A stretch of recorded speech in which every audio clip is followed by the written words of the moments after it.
Sveiki! Džiugios naujienos astronautams bei kosminių misijų mylėtojams. Kovo 2 iš JAV Kenedžio kosmoso centro pakilo SpaceX raketa Falcon 9. Jos viršuje buvo pritaisytas naujasis pilotuojamas Crew Dragon erdvėlaivis. Kitą dieną jis sėkmingai susijungė su tarptautine kosmoso stotimi.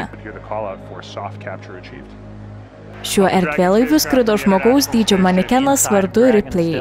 Prie jo galvos, kaklo ir stuburo buvo prijungti jutikliai, kurie matavo manekeną veikiančias perkrūvas. Kosminėje stotyje kapsulę su kolegomis priėmęs kanadiečio astronautas David Sanjak sakė, kad Crew Dragon jam atrodė kaip verslo klasės kapsulė, naujoviška ir moderni.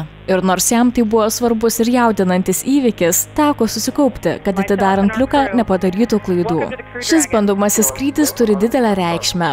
Kaip žinome, astronautai iš Amerikos Žemės į kosmosą nekyla nuo Space Shuttle programos užbaigimo 2011 metais. Visus šiuos metus jie skrido su vienintelė galima transporto priemonė – Rusijos erdvėlaiviu Sojuz.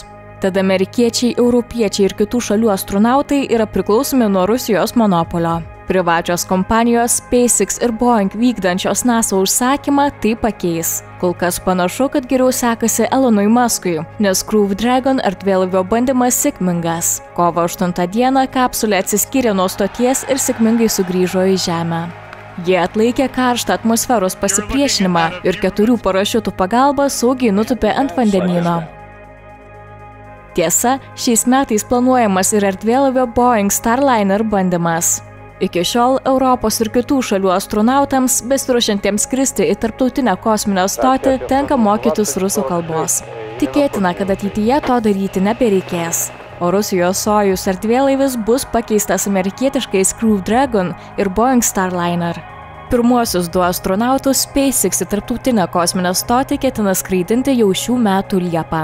Vieno astronauto iškelimas kainuos apie $58 milijonus, o tai gerokai pigiau lyginant su Rusijos kaina.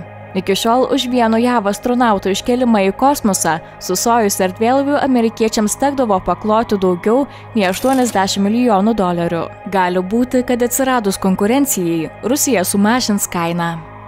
Pamatysim. Prenumeruokite Mokslo sriubą ir gaukite daugiau naujienų iš kosmoso.